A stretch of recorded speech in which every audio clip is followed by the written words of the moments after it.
So Erpelding on his way to the ring. He's a soldier.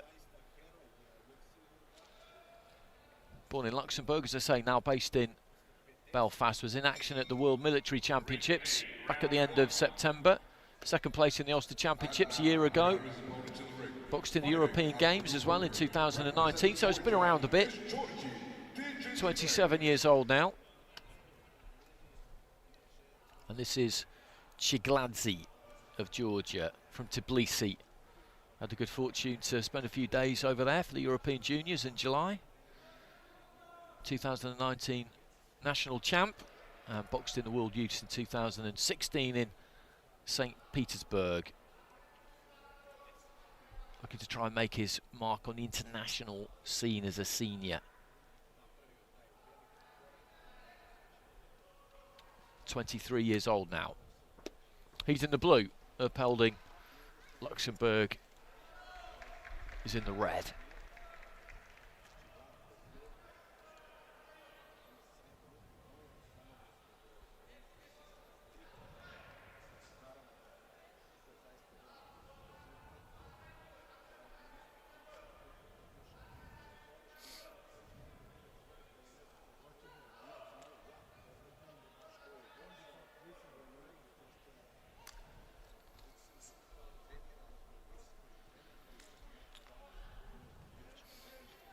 Manuel Ferreira, our referee.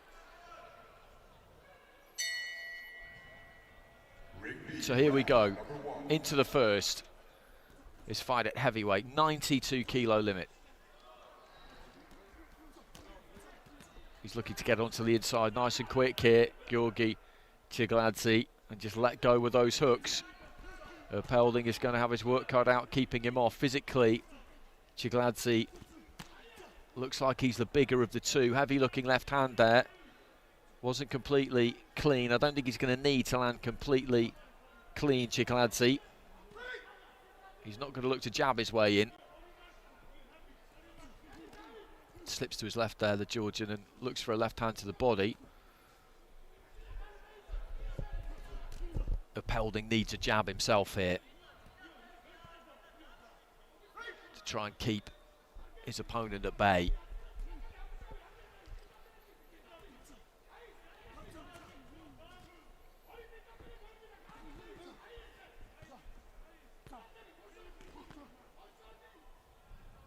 Left to the body from Erpelding. TCHIGLADZE's thrown a lot of punches in that first minute, and his output has dipped here already.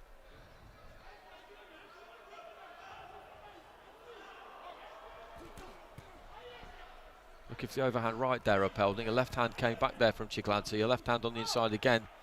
He sets his feet and just lets go with his right. The referee just telling him off about punching around the back of the head. The way he throws those punches, when he gets in close, everything comes in from wide. So when he goes up top, it's fairly likely that some of them will at least connect with the side of the head, maybe around the back of the head. That's what the referee was suggesting there. Short right hand there from Erpelding. He kind of switched off a bit there, TCHIGLADZE. I think he maybe felt the referee was going to get in and break them, but he hadn't.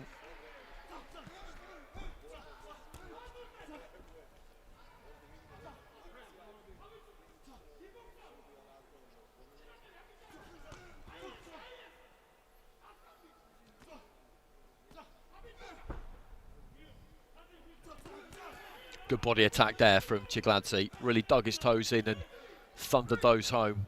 And looks to try and switch up with the left hand to the head into the final 30 seconds of round one. And this is not where Erpelding wants to get caught. He doesn't need the fight to be there.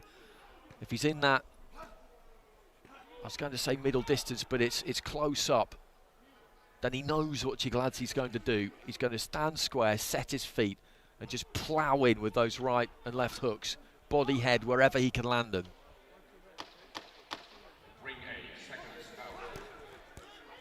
And again, big right hand, another right hand again there from TCHIGLADZE. Bell goes at the end of the round.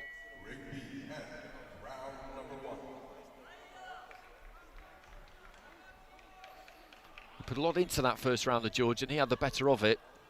He's got a 10-8 there from the judge from Chinese Taipei. The other four going 10-9.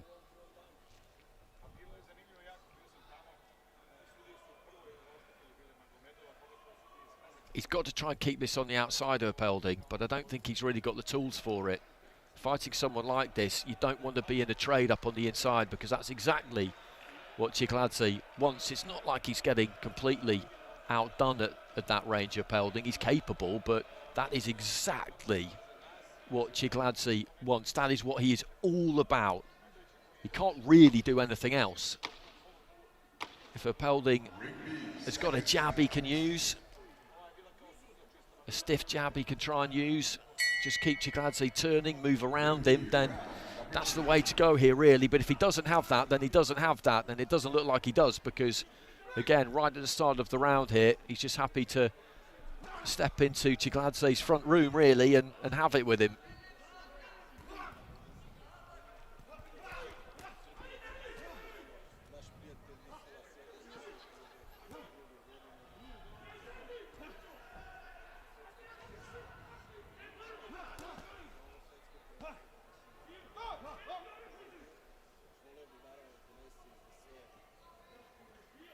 Referee just talking to TCHIGLADZE about just trapping the arm there of Erpelding, just dropping the elbow on it, pinning it down by the side, kind of thing you look to do on the blind side of the referee. Again, just strong with the hooks there, TCHIGLADZE. He's taking these Erpelding. He's not been caught super clean all that much, but the greater volume of punches, that's a good left hand there though from TCHIGLADZE. That just clipped the chin. But the volume is coming from TCHIGLADZE here, and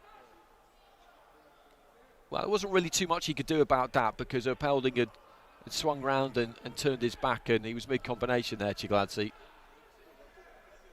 Probably did stray round the back of the head, or at least looked like he was going to. There's a jab from Erpelding. For the first time, really, we see him just briefly see if he can keep it on the outside there. But it was short-lived.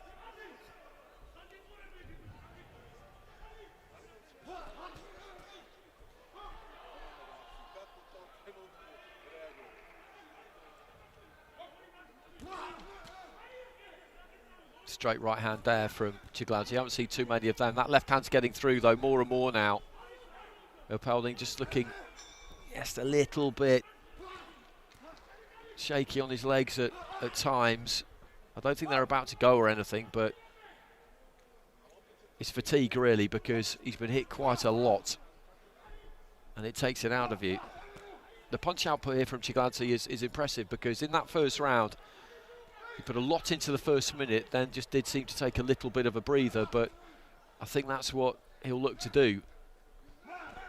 Just let those hands go, give himself a little bit of time to recuperate, maybe if he can, and then just go again. It's a tiring way to fight. You can see him just sucking in the air there.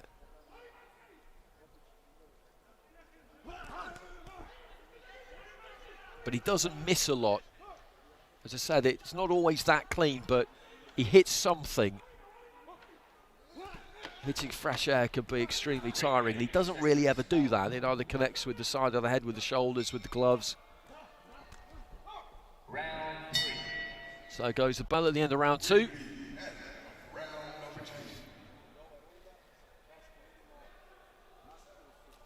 Pretty sure that'll be another full set to TCHIGLADZE. And indeed it is. 10-9s across the board, so 20 points to 18 in his favour with 4 judges, 20 points to 17 with the other one, so he's well in control of this.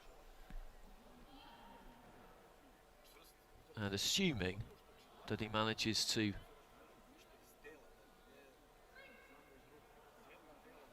navigate the remainder of this,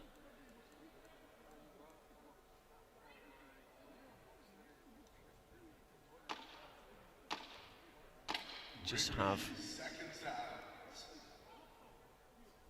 a look at the draw for 92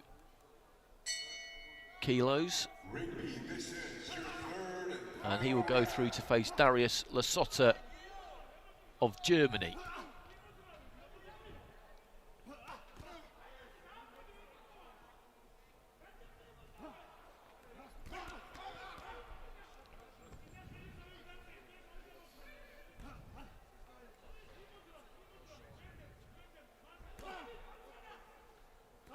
I'm just looking for the jab now, Erpelding, as a means of trying to keep Giorgi at bay.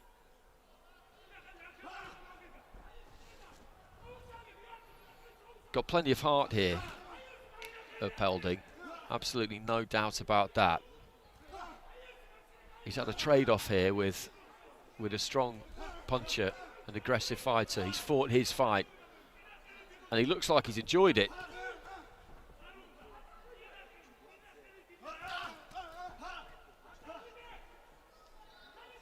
But he has come off second best.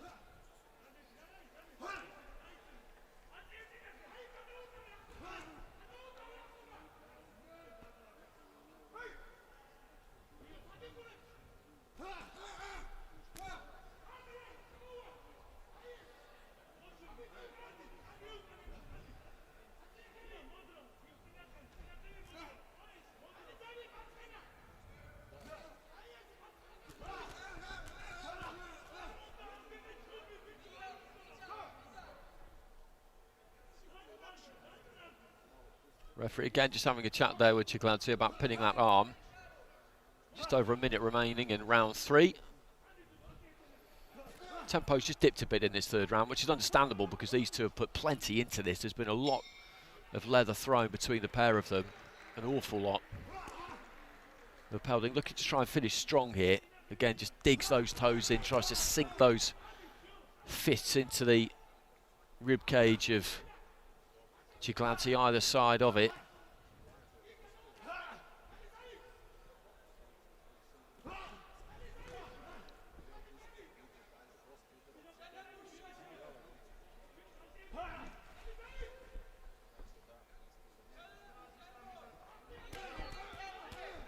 Good strong right hand there from Giorgi. Erpelding felt that one. He's looking to hold on a little bit on the inside there. The Luxembourg fighter, but he recovers very, very quickly because that was a heavy looking right hand. Good upper body movement there from Giorgi. Just dipped to his left hand side, through the left into the body.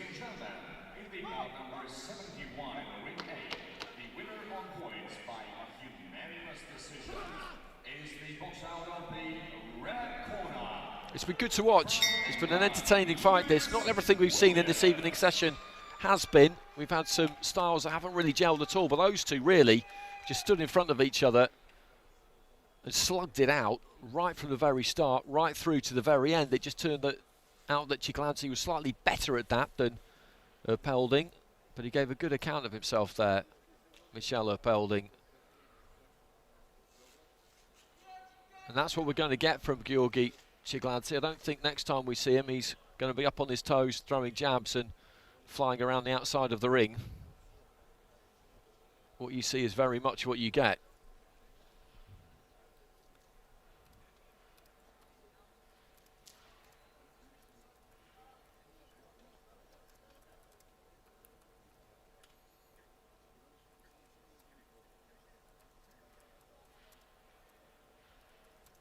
Ladies and gentlemen, in ring B, bout number 85 comes to a close with your judges ruling in favor of your winner based on points, declaring unanimously a win to the blue corner from Georgia, Giorgi TCHIGLADZE. So Giorgi Giorgi gets the win on points. 3 rounds to 0 with all of the judges. There was a 10-8 in there in the opening round from the judge from Chinese Taipei, so he goes through fairly comfortably, but he put a lot into that.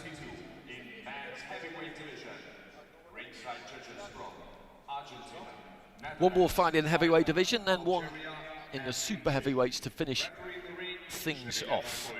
And next up, as we look at a few highlights from that previous fight, you could pick any 15 seconds out of that fight and show it, and it would be perfectly fine. There was that strong right hand that I thought had just stunned him a bit at one stage. Next up, Emmanuel Reyes of Spain will be with us. He's boxing out of Spain these days, but learned his trade originally in Cuba, found himself up against a very stiff opposition to make it into the national team there. Ironically, in the Olympic Games in Tokyo, found himself up against his old teammate Julio Lacruz.